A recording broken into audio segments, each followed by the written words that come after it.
శ్రీమాత్రే నమః.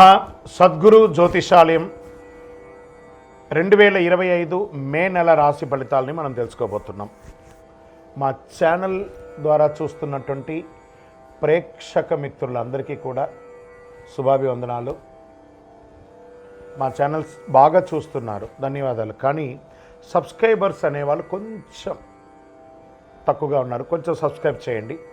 ఈ పక్కనున్న బెల్ బటన్ కానీ మీరు కొట్టేస్తారనుకోండి, మా ఛానల్లో ఉన్నటువంటి అన్ని కార్యక్రమాలు కూడా మీకు వస్తూ ఉంటుంది, మీరు చూడొచ్చు. మీకు ఉపయోగపడే విషయాలు చెప్పడం జరుగుతుంది. కమింగ్ టు జాతకం. జాతకం అనేది పడుతున్న వర్షానికి ఒక గొడుగే కానీ జాతకం జీవితం కాదు. మేము చెప్పే ఈ రాశి ఫలితాలు గోచార గ్రహస్థితులను దృష్టిలో పెట్టుకొని చెప్తున్నాం. ఇది మీ యొక్క వ్యక్తిగత జీవితానికి ఒక 30% నుంచి 40% మాత్రమే వర్తిస్తుంది. మీరు పుట్టినప్పుడు ఉన్నటువంటి ఆ లగ్నము, ఆ నక్షత్రము, ఆ పాదాన్ని బట్టి మీ యొక్క సంపూర్ణ జాతకం అనేది తెలియబడుతుంది.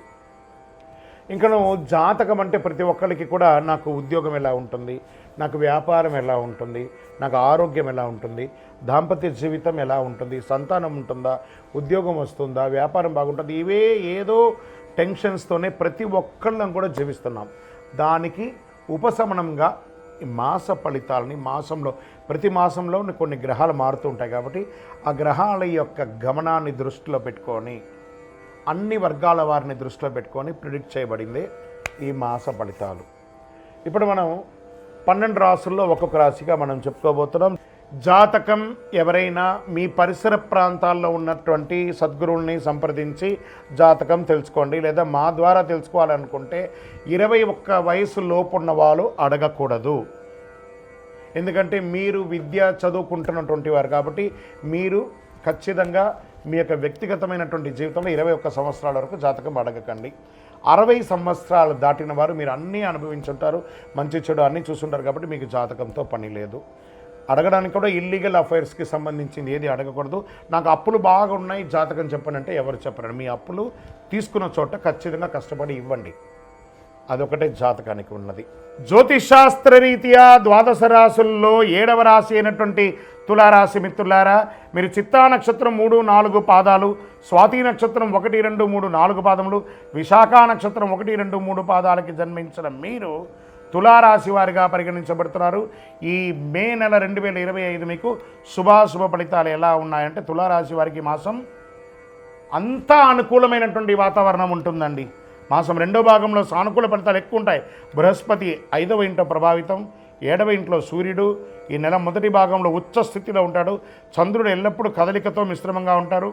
సమాజంలో పేరు ప్రఖ్యాతులు పెరుగుతుంది. మీకు పోయినటువంటి పేరు తిరిగి వస్తుంది. క్షమాపణ చెప్పి మరీ మీ దగ్గరికి వస్తారు మిమ్మల్ని విభేదించిన వాళ్ళు.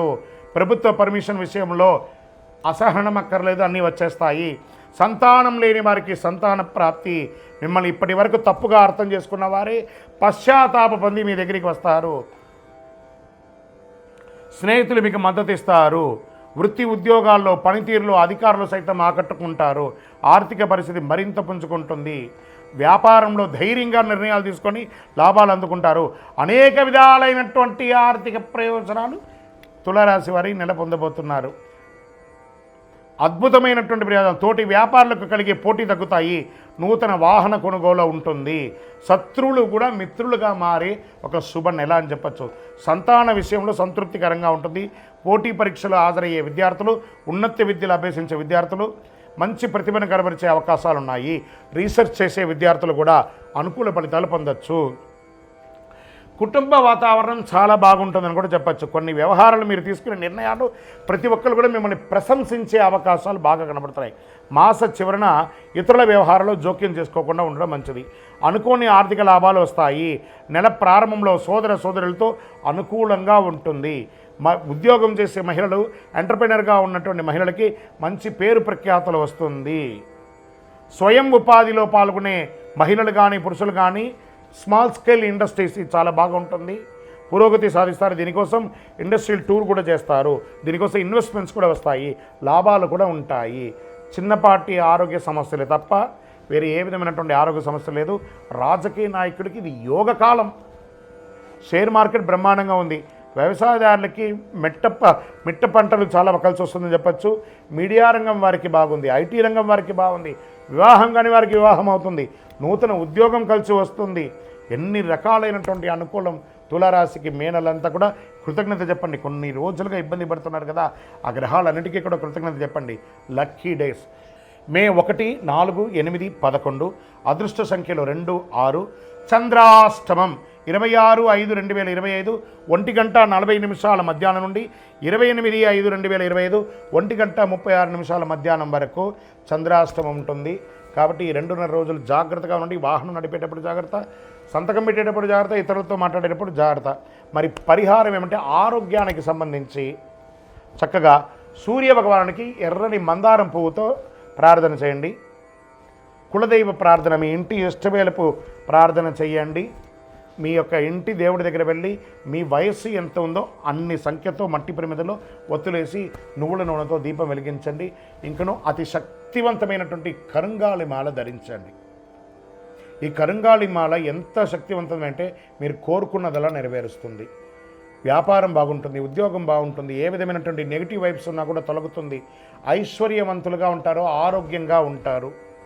ఇంకను మీ యొక్క వ్యక్తిగత జాతకం తెలుసుకోవాలనుకుంటే కింద ఉన్న నంబర్కి మీ యొక్క name, date of birth, time of birth, place of birth WhatsApp చేయండి, కాల్ చేయకండి. మా అడ్మిన్సే మీకు రిప్లై ఇస్తారు. జయోస్తు.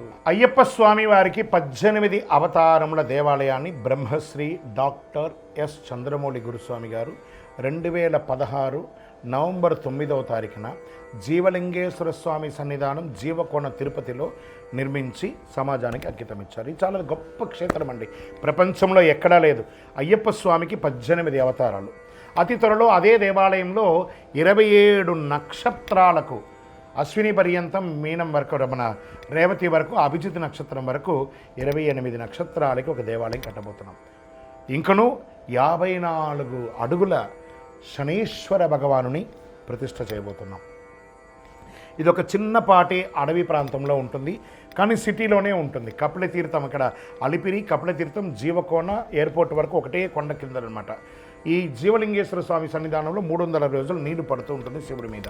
అలాంటి అద్భుతమైనటువంటి క్షేత్రంలో మీరు తిరుపతికి వచ్చినప్పుడు రైల్వే స్టేషన్ బస్టాండ్ నుండి 3 కిలోమీటర్, ఎయిర్పోర్ట్ నుండి 9 కిలోమీటర్ దూరంలో మన దేవాలయం ఉంటుంది. ఉదయం 6 గంటల నుంచి 11 గంటల వరకు, సాయంత్రం 5 నుంచి 8 గంటల వరకు దర్శనం ఉంటుంది. ఖచ్చితంగా మీ యొక్క తిరుపతి దర్శనంలో ఒక భాగంగా ఈ దేవాలయాన్ని దర్శనం చేసుకోండి. బ్రహ్మశ్రీ డాక్టర్ చంద్రమౌళి గురుస్వామి గారి యొక్క ప్రయత్నంలో మీరు కూడా వచ్చి దర్శనం చేసి అనుభూతి పొంది అనుగ్రహం పొందండి. విజయోస్తు.